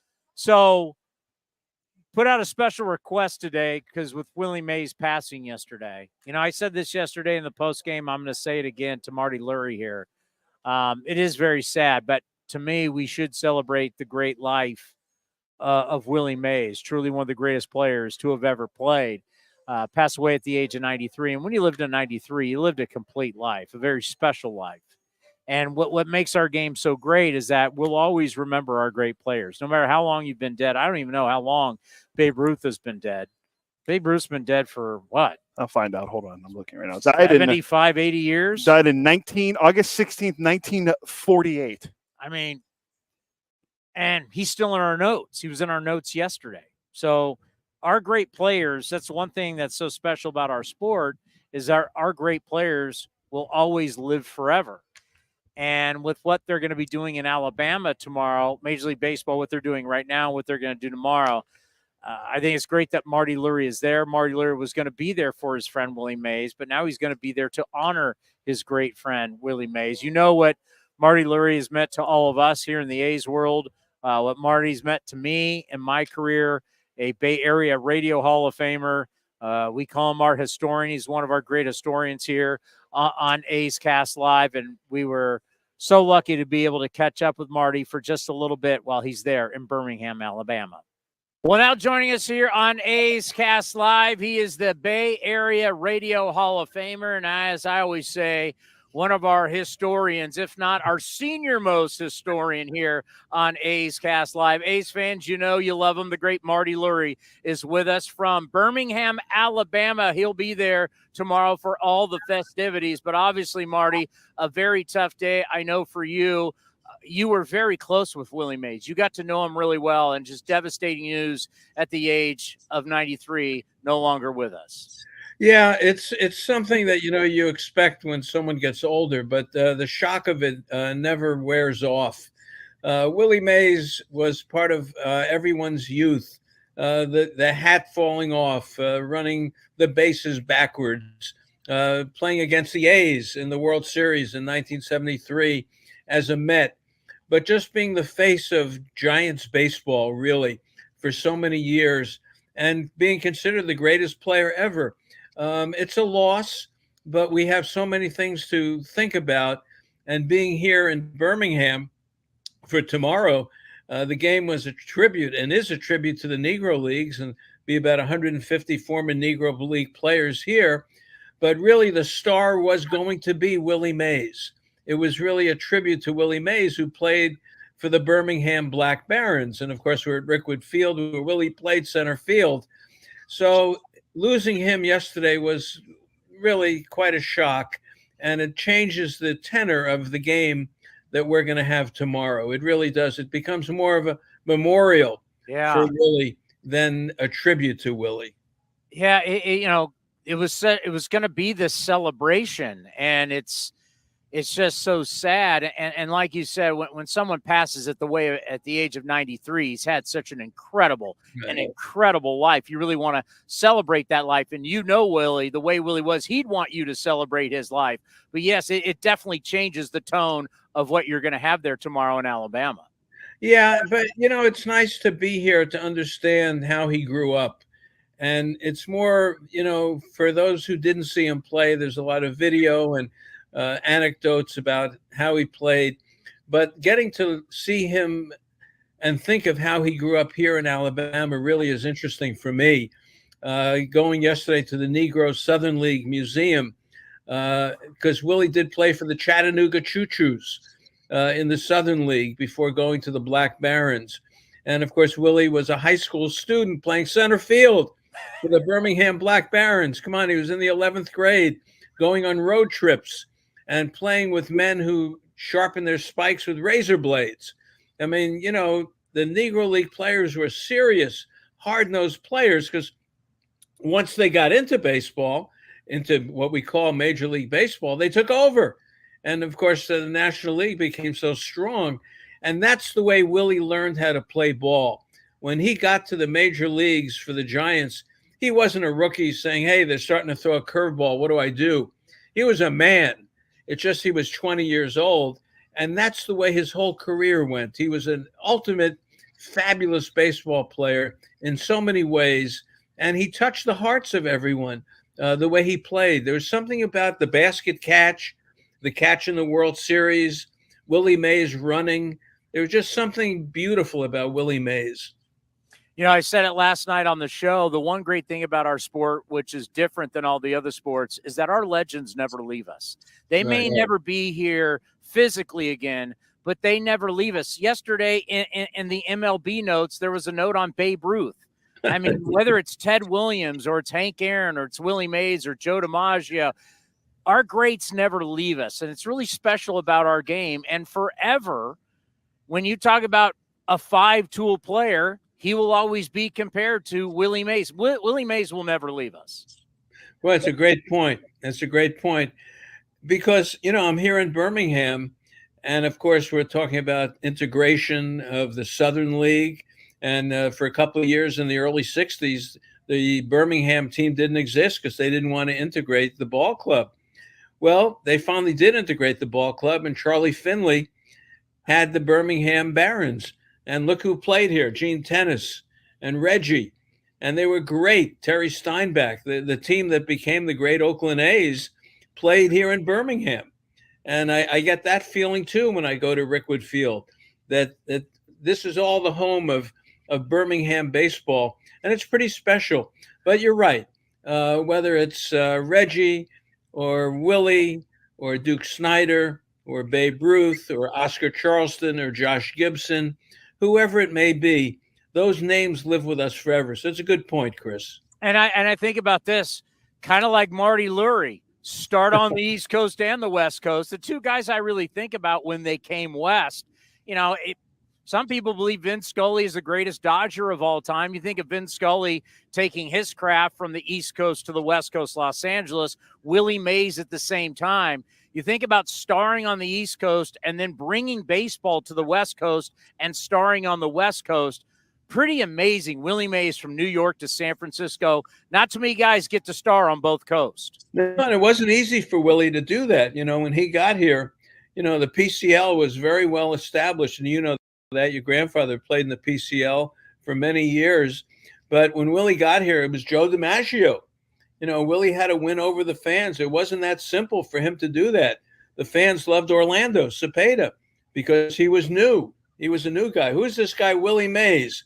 DiMaggio, he had the 56-game hitting streak. He's from Fisherman's Wharf. He's from Martinez. He had 60 games in a row in the PCL. So Willie had to win people over, and it wasn't that simple for him. It was tough for him to get housing when he first got to the Bay Area because of that discrimination. Willie had to overcome a lot to become the icon of Giants baseball, but he did it, and he did it with the way he played. He played with a flair, and he was the ultimate. The hat flew off. He ran the bases backwards. I did shows with so many people, and what were your favorite memories? And so many would come up with a Willie Mays memory. The great Harry Callis told me his favorite memory, Willie Mays scoring from first on a ground ball single to left field. He said, I'll never forget it, the way Willie ran the bases. So there's those moments that we have with Willie, but he was a good guy. I had fun with Willie. Willie understood business. And I had my own shows and still do. Willie would be great to the sponsors. Say, bring him in. Murph, get a ball. And he'd sign a ball to Mark Pearsall of, Marvin Windows or something like that, or Rob Georgie of Georgie Brothers. And these people never forgot. I got a text from Vince today, Vince Cotroneo, thanking me for introducing him to Willie with Dom, with Vince's son. And we did that all the time. And Willie willingly did it because he got it. He knew what he had to do to work with people. And he knew that people wanted to see him. And he cooperated that way. He was great about it. Yeah, early in my career at KMBR, because my grandfather, at the end of his career playing for the New York Giants, played with a young Willie Mays. Willie granted me an interview as a kid. He normally wouldn't do that, and I was so grateful. Wow. And he was amazing. And I think about the players and the stars of that time, Marty, where we don't have cameras, we don't have phones.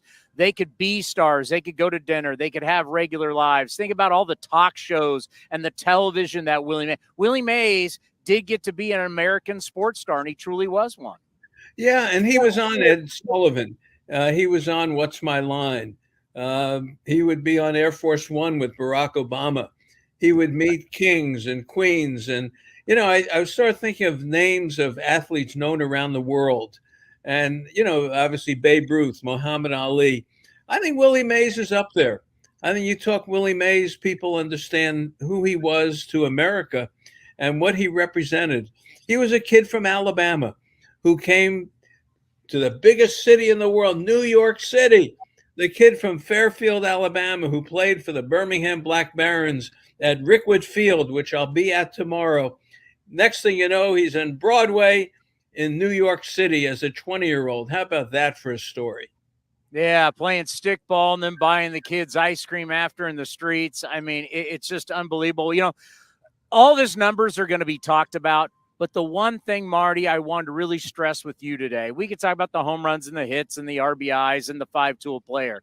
Willie Mays averaged like 154 or 153 games a year. He showed up every year, played hard every single year. You talk about being a star who went to the post every day. I really want people to understand Willie Mays played. He played whether he was hurt, wasn't feeling well. He came to put on a show every day. Look, add it up. We did this on one of the shows that I talked about from 1954 to 65, just as you said, 152, 153, 151. He played so hard to the point of exhaustion where he would collapse in the dugout in the 60s and have to be hospitalized for a couple of days. He came to play. He was the ultimate showman, Chris. And I asked him this in one of my favorite moments with him, and doing a show in Palm Springs at Barbara Sinatra's foundation, her luncheon, and Al Rosen was there, 1,000 people. And I said to Willie, how do you want to be remembered? And I'd never asked him that before. We did so many shows together in front of thousands of people. I said, how do you want to be remembered? And he started to cry. And really? Chris, you know, as I say, I've done a lot of cases in court before and had a lot of witnesses. And I said, where is this going?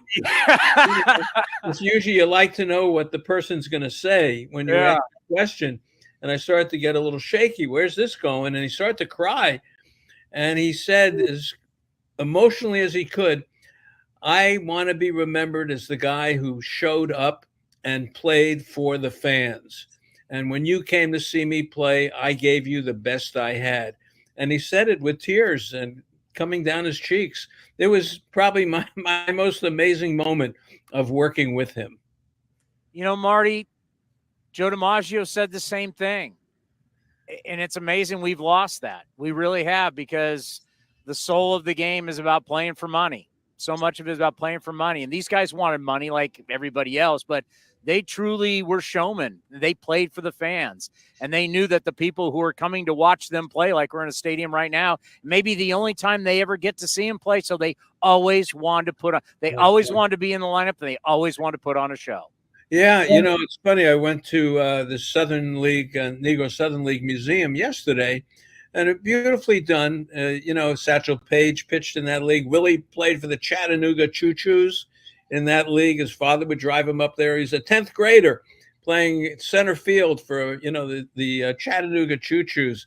And at the museum, Heather, who's with me, we ran into a professor who teaches in Washington, D.C., and he was there at the museum looking at things, and we started talking. And I mentioned to him what I do, and we started talking about Willie Mays. And he said, you know, when I was a kid, I had spinal meningitis, and I wrote a note to Willie Mays, and he responded to me with a card, with an autograph, and all that. And I never forgot it. And it's one of those stories, you know, hit a home run for me, kid, you know, that kind of thing. And he got better, and he never forgot it. And Willie Mays has been that part of his life. But the point is, Willie responded to someone in need, and that is something that Willie is known for. Maybe not known for, but something he does. Let's end on this. It's fitting that you're there, that this is going to be, you know, not only a celebration for Willie, but now to remember Willie. I don't know how many people there know him as well as you do. And the fact that you're going to be able there to talk to a lot of people and to truly give them the Willie Mays story, it's just, you know, looking down, you know, Willie Mays is smiling to know that you're there. You're there as his friend. You're there to represent him, and he's in your heart. We had fun together. He trusted me, and that's the biggest compliment anyone's ever given me, that Willie Mays trusted me. And that was the thing. And I would tease him all the time and say, look, hey, I grew up in Florida. I didn't see you play in the 60s. Were you any good? Could you play? And of course, he would start laughing and, that kind of stuff. And that's the kind of relationship we had. Well, it's hard to tell you enjoy it, but I know it is going to be very special. You're going to have a heavy heart, but it will be a very special moment for you and your career. I can't wait to hear all about it. So be well, my friend. We'll talk to you when it's all said and done. And thank you. You know how much you mean to this show, how much you mean to our fan base, the A's fan base. We always love having you on. You're a treasure. And the fact that everything you do for us here on A's Cast Live, we can't say enough. But be well, and we'll talk to you when it's all said and done. Anytime, Chris. Anytime. Be well. The great Marty Lurie. I think it's really important to talk about the games played. I understand where the money is, where the business is going. I understand the pressure. There's a lot of talk about mental health and all these different things. But that generation of ball players, it meant something to hit the post every day. It made something to check in and I'm playing. No matter what was going on, they wanted to play every day. We have a new generation of athletes that are trying to figure out how to play less and get paid more. There's always talk now about, we've seen in pitching, they throw less. We're now seeing the days off, the rest. These guys, they were wired differently. Yes, there were planes, but there was a lot of trains. There were wool uniforms. It was a different time. And to them, they wanted to play every single day, and they wanted to entertain. Once again, they wanted to make money too. But now so much about our game is all about what I do. It's like the Carlos Correa, where he's going in and he's telling players, hey, look, these are the things you need to worry about because that's what front offices worry about, and that's what they want to pay for. And then you hear someone like Marty Lurie talk about Willie Mays breaking down crying and saying that he just wants to be remembered for what? How the fans remembered him. That's his legacy. That's what he cares about. Years ago, the true great ones knew if they performed, the money would come with it. Now we're so consumed about the money. This offseason, this offseason was really telling when you had people who were rooting against players that they were happy that the Boris Four didn't get the big contracts. We sat this whole offseason. We knew Towny would get paid. And this offseason, Juan Soto's going to get paid. But we had these contracts of Snell, and Chapman, and Montgomery, and Bellinger. And the expectations and their expectations and the media's expectations. But when it was all said and done and it kept going on and on and on that they weren't getting signed, I know that a lot of my friends who are all ex-players, minor leaguers, and college players, and avid baseball fans who normally you want players to get paid, but it's gotten so to the point of greed out of control that they were happy that the players didn't get what they wanted. Now they still got life-changing money. When you're still making 32 or whatever million a year, you're going to be okay for a couple of years. But the fact that they didn't get those mega contracts to where now the fans, and I think if you would have polled most fans, they're glad that these guys didn't get those contracts because they're not worth it. And then you hear Marty Lurie talk about Willie Mays breaking down and crying because to him, how he wanted to be remembered. He wasn't saying, I want to be remembered as the best all-around player. I want to be remembered as it. He wants to be remembered by the fans of how he played. And Joe DiMaggio always said it. He cared that every single time he went on the field that he knew someone was only going to get to see him play once. And that's why he went out and played as hard as he played. That's how that generation was raised. That's how they played. And that's something we miss today. Because when we head to the offseason, no one's going to be talking about that. They're going to be talking about arbitration and free agency and what am I worth and what I expect and this is what I should get and me, I wish we talked more about the fans. I wish we talked more about winning. Remember back in the day, you won, you got paid. They worried about winning. It wasn't about my individual stats. It wasn't about that. It was about winning. It was about the fans. It was winning. It was a different time. I never got to cover that time. I wish I would have gotten a chance to cover those players and that generation. You know, players didn't have free agency years ago, but it made those players closer because they were all in it together. In that organization, they fought for themselves, as we're going to see on Sunday with the 74 team. When you talk to those guys, and we've got to know them so well, obviously with our great relationship with Ray Fosse, who we dearly miss. But these guys came up together. Fosse later joined them. But when you talk to Gene Tennis and Reggie Jackson and Raleigh Fingers and these guys who came from Kansas City, where they grew up together, they lived together, they all got married around the same time, had kids at the same time, the bonds that they had, they were very, very special. And we miss that innocence. I'm glad that we will be able to go back and look at Willie Mays, and you see Willie Mays on the talk shows, and you see Willie Mays signing all the autographs. There's been a lot of great stuff, that footage that I've seen on MLB Network. Back when stars got to be stars, and there wasn't paparazzi, and there wasn't people hounding them at dinner, and they got to just be American sports stars, not like it is today. Bob Costas made a great point. He goes, if you would have watched Willie Mays back in those days, it's how people looked at Michael Jordan. Your eyes were just attracted to him because he was the best. He was all around the best athlete, the best guy. And we all remember Michael Jordan that way. That's how Willie Mays was. We don't know who the greatest player is of all time. We just do know that there is a certain group. There's a place called the Baseball Hall of Fame where the greatest players have their plaques and they live forever. You live forever in the Baseball Hall of Fame. But there is a certain group of players that we understand were the best of the best. And that's why we mentioned yesterday in the notes, Babe Ruth got brought up. You know, when we started this analytics craze and we started bringing up these new ways to look at players, Cody and I had a fun little trip down memory lane doing this, where we one time went, we're trying to figure out how we can prove that Babe Ruth isn't the greatest player of all time. So why don't we do this? We're going to add slugging on base. Going to take batting average out of it. We're going to call it OPS and OPS plus.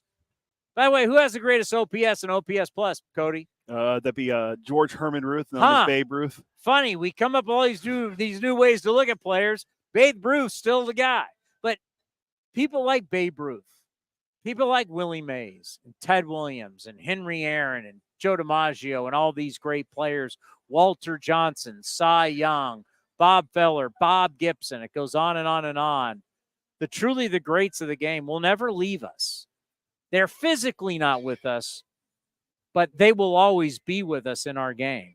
Because no matter how crazy the game gets and how disjointed, and the true essence of the game and the greatness of the game will always be here, and we'll always be reminded of those great players who forged the path to allow all of these guys to now have the life that they have.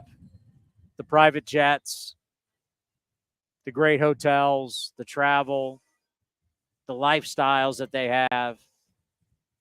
The money that they make is life-changing. It's generational wealth. When you sign that contract for 100 plus 200 million, that wealth is there for many generations of your family. Those guys didn't have it. But those guys had something the players that today didn't have. They have the ultimate respect of the fans and the love of the fans. Those players were loved. That's the thing. Those players were truly loved.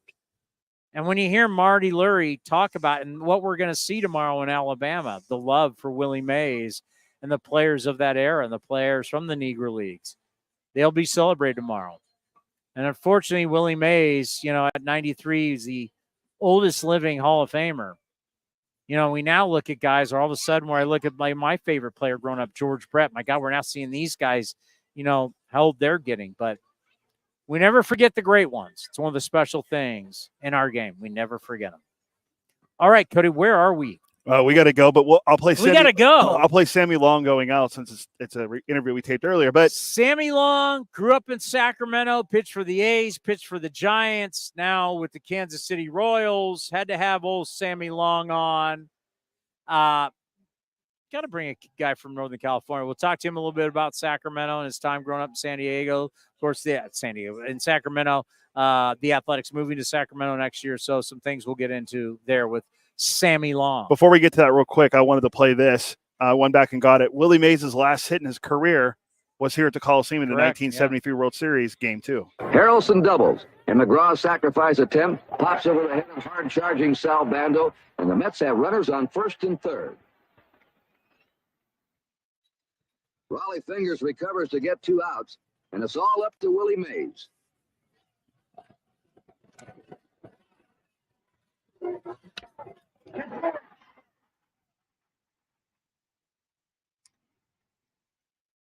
The final hit of Willie's fabulous career breaks the tie, and the Mets lead 7-6. Well, we can get the story on Sunday from the great Raleigh Fingers, whose number is retired. Raleigh up there, number 34, along with Dave Stewart, number 34. Raleigh tells a story. Raleigh grew up a Dodger fan as a kid. Willie Mays signed an autographed ball for Raleigh Fingers, and Raleigh Fingers later told him, hey, you're lucky you signed that ball, or I would have drilled you in that World Series. I remember that story. I think I made a promo for that for A's Cast. Oh, God, Raleigh's the best. Well, I got that story from Raleigh when I hosted Raleigh down at Fantasy Camp. Another reason why to come to Fantasy Camp, you get to hang out with Raleigh Fingers for a few days. But we were up there for about 45 minutes, me doing an interview, little Q&A session with Raleigh and the campers. But Raleigh told that story, and then I got him to tell it here. Yeah. You're lucky you signed that ball at Chavez Ravine, or I would have drilled you. Yeah, I remember hearing that before. I remember him telling us on the air at some point, too, because I remember making a promo for it, and I remember us laughing and loving that. Remember this. For as long as I cover the game, and at some point I won't be here. But forever, when someone says, hey, that guy is a 5-tool all-around player, who will he be compared to? Willie Mays. You live forever in this game. The greatness, the great ones live forever. All right, coming up next, we got Sammy Long. Then after that, Game 2, A's and the Royals right here on A's Cast Live. Tomorrow's a day game. We'll be back on Friday in the Treehouse Happy Hour at 4 o'clock. Thank you, everybody, for watching A's Cast Live. It's great to have you back on A's Cast Live. Great to see you back in the big leagues. How are you? I'm doing well. Doing well. Thank you for having me. Yeah, and how was it to get called up? How did it feel getting called back up to the bigs? It was good. I think this offseason, kind of being back in a mode where I needed to prove myself again with a new organization. And, so went into spring training as prepared as I could be, and tried to make a name for myself all over again, and mission accomplished there. And had a good camp, had a good month in AAA. And I got the call about a month ago now, and just excited to be back competing in the big leagues. Yeah, and you're coming up to a ball club that's in the thick of it right now. I mean, you think about the AL Central, what a fight! You're on a terrific team, right? And I think that's been a little unexpected for baseball fans. They didn't expect this division to be as competitive as it is, and it definitely feels good to. It feels good to be a part of that. What does it mean to you that when you get called up, like immediately you're coming into meaningful games? It's huge. That's something that it's why we play the game. We want to be able to show up and compete every night and expect to win, and to come on to a club that's in a race and in battling for first place in that division. It's great, and it gives you that drive every day, get your work in, and be ready to take the mound when your name's called to help the train keep rolling. So you mentioned it kind of surprised to all of baseball, but not a surprise to you guys. Just talk about the mentality. You were with these guys in spring training, now with them now. Just talk about how in spring training, adding the new players to already the core that was here, how the confidence has been here for a while. Yeah, it has. I think the moment everyone stepped into the clubhouse in Arizona, you kind of see see we had a room full of winners, and a lot of guys were brought in, but the core that's been here for a while has been hungry to win, hungry to compete. And so I think just that mix of guys that are the first year in the organization, who have won in the past, guys that have been in the World Series, I think it's great to have that type of mix, and you can see it from the get-go. It had just talking to the guys that had been here in years past, had a different feel than it had the last couple of years. So it's been cool. It's been great. So coming back to Northern California, he's from the Sacramento area. Played for the A's, played for the Giants. Now you come back with the Royals. I mean, you got family coming in. What's it like when you come back to Northern California? It's fun. I was lucky enough to be able to be close to home in the big leagues for the last 3 years, and coming back, my family's been a big old group last night. Yeah. Was able to come out, and then tonight there will be some more, and some more tomorrow as well. So it's good. It's good to visit, and I think last time in Oakland too. It's got to probably take some dirt home with me or something from the Coliseum, because I grew up coming to a lot of games here with family, and so I definitely soak in this last series here in Oakland. I know there's going to be mixed emotions about it, but your thoughts, being somebody who's from Sacramento, knowing that big league baseball is coming to Sacramento, something that a lot of people there have always dreamed about. So what were your thoughts when you heard about it, and how do you think it will go? I think it's a great opportunity to show, how into baseball Sacramento has always been. A lot of great players have come from Sac. Yeah. A lot of good baseball comes out of there, and look at the list of big leaguers that have come out of Sacramento. It's pretty. It's a good list, and so growing up, going to a lot of the River Cats games back when they were the A's affiliate for AAA.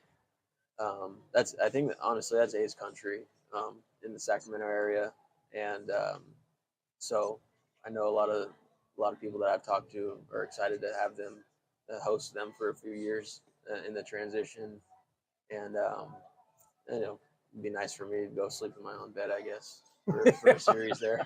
Talk about a true homecoming right there. Tell us about the off season. You're looking to become an EMT. How is this going? This was a few years ago. When I was going through the minors, I got released by Tampa in spring training of 18, and went home expecting to just kind of go on to the next chapter, finish my degree, and move on from baseball.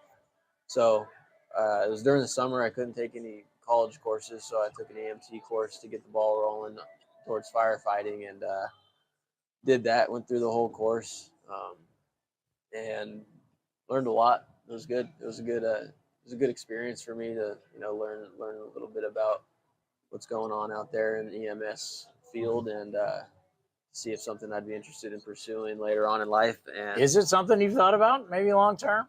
It was while I wasn't playing. Now that I've been back in the game. Yeah, focus on the game. Yeah, I think I want to stay around the game after I'm done playing. So, but who knows? I mean, my pitching coach here in KC, Brian Sweeney, he's a volunteer firefighter during an off season, so I can see myself maybe doing that one of these days. But yeah, it's interesting. I think it's something that I'm wouldn't there's always a chance. Who knows down the line. I got to tell you what, it's going to be a fun summer in the Central. You start thinking about Cleveland, you think about Minnesota. Obviously, the A's, we just took on Minnesota, and we know Cleveland now so well because of Stephen Vota's time here with the A's. So it's going to be a fun summer in the Central. Good luck to you. Hope you stay in the big leagues the whole year and go get them. I appreciate it. We appreciate you stopping by, A's Cast Live. We're almost halfway through baseball season, and there's no better time to build your collection of Topps trading cards. Topps packs feature everything from top stars, rookies, game-used memorabilia, and autographs from players around the league, as well as special inserts and surprises. Visit your local hobby shop, retailers, and Topps.com to collect the newest product of the season, Topps Baseball Series 2. Follow @Topps on social media to join the conversation and start sharing your collection today. This has been a presentation of the Oakland Athletics.